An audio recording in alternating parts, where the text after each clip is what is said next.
Good afternoon and welcome to day 2 of Greencastle, Indiana Regional post-game interviews. For our 4th interview of the day, following Game 5, we have the winning team, DePauw University Tigers. The Tigers beat the St. Mary's Cardinals 16-8. And sitting down with us today, we have head coach of the Tigers, Erica Hanrahan, along with sophomore pitcher Alex Romero-Salas, and junior Riley Heim at second base. Congratulations on your Game 5 win here at the Greencastle, Indiana Regionals. So let's get started with just a basic question of how did you feel heading into Game 5? Well, I'm assuming Game 5 was the second game today? Probably. No, this is Game 5. So Game 4, I guess, let's talk about Game 4 real quick.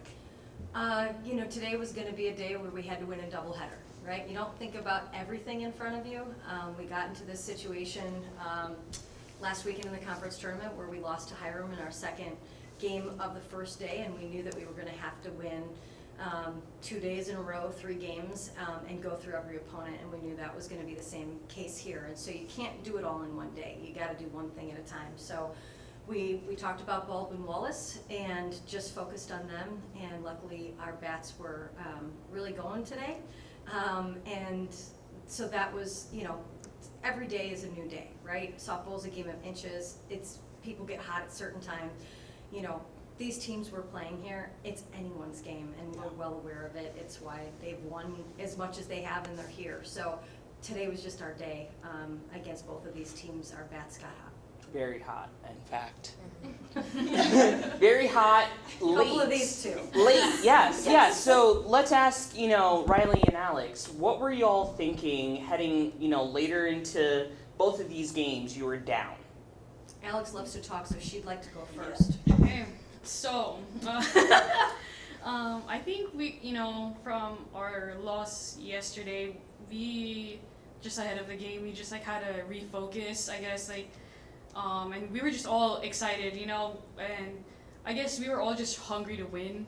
That's and yeah, we were just hot today, I guess, but yeah, and I think everyone it was a hard game, they did really good too, so we were just so focused, and everyone was just doing their job, so, we just put it all together. Riley, how about you? You got a home run a grand slam, excuse me, in Game 4. Yep. Yes.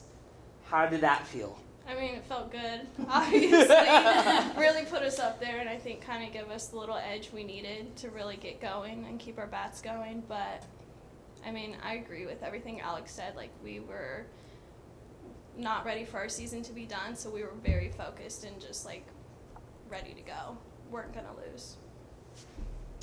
So going after you guys won against Baldwin-Wallace, going into this game, having that short period of time, knowing that you were going to face St. Mary's again, what were the adjustments? What were you guys talking about? What was the mindset going into this game, knowing the outcome of yesterday?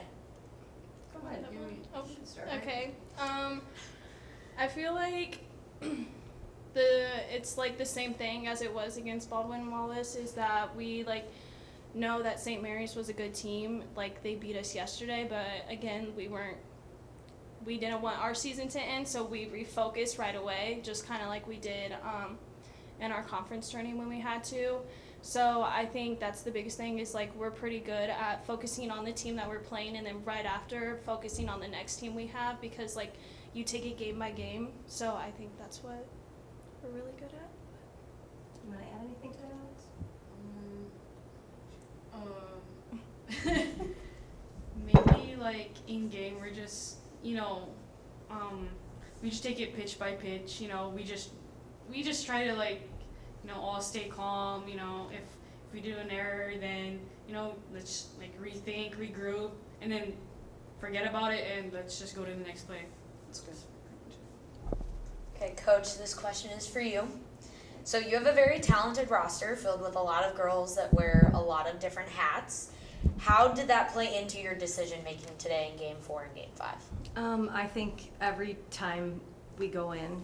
It's been my number one mission since I came here to DePauw to get the rule to change in the NCAA to have a bigger roster size and to be able to change who the 20 are game to game, and I'm so glad it finally happened because we average over 20 a game that we put in. So you're even making tough decisions game to game. So you have to look at who the pitchers are, who you are going to pitch, who the relief pitchers are, who would be the pinch hitters for the kids who you're starting. If someone got hurt, who was going to be the person to go in so that you have enough depth in case that injury happens. And so every single game, it's a different decision based on the scout that we have of the team that we're playing, because there's a lot of different tools that we can use. And I think our kids at this point are used to knowing they have no idea what the lineup is going to be before we call it, and they're just ready for whatever. And that was St. Mary's style too. And I think that helped us not be rattled when new players came in, new pitchers come in, and it was just like, okay, it's just a team like us, and refocus and get ready. So you said it. They're a very similar team in relation to the subbing. How are you going to make those adjustments with Co tomorrow? I think Co is a seasoned team that has been to the World Series just last year. They have returning seniors, returning players and everything, and even grad students that are still playing. They stay calm. They got down in the St. Mary's game and they fought till the very end. That's their style. They find different ways to win. They've got a very powerful offense. They've got they've got speed on the base paths. They have a pitcher who's been there before and done it for them, and a defense that is extremely athletic. So they're a great team. Good news is we've played a lot of great teams all year long, and so we can't focus so much on what they're doing, but what we're doing. And so I think tomorrow we have to come out and say, how do we attack this pitcher? How do we stay in the moment defensively? How do we bounce back from an error, like Riley said, and Alex alluded to? I think that's the main thing that we're going to try to do tomorrow against Co. Stay in each pitch in each moment. We hope for it to be a long day. So right before we wrap things up, are there any other players on your team or people a part of today, your journey throughout this experience that you would want to give shout outs to? You guys want to start? You know, I'm gonna just shout out my whole team because I don't know, we wouldn't get here without all of them. So yeah. I agree with Alex. I mean, like we just talked about, we do make a lot of subs and our lineup changes game from game. So like, I think everyone plays an important role every single day. So just shouting everyone out, like we wouldn't have won the games today like we did if it wasn't for everyone. So. I think every year's a little different, and this year is a ton of fun. We all enjoy each other's company a whole lot, and everybody is on each other's side. We got each other's backs, and we don't want it to end. We know it can at any moment. So many good teams here, and Co is going to be another really tough battle tomorrow. But we're going to do it together, whatever gets done. And we have teams here, and then our parents we got to give shout outs to. My family, my team 147. We can't do it without all these people that are helping us. So we're just really glad to have them, and also all of our athletic administration that decided that we could host. So thank you guys for doing that, because it means a lot. Graduation Sunday, it allows them to stay home and our fans to come. So we have a lot of people to say thank you to. Awesome. Thank you so much.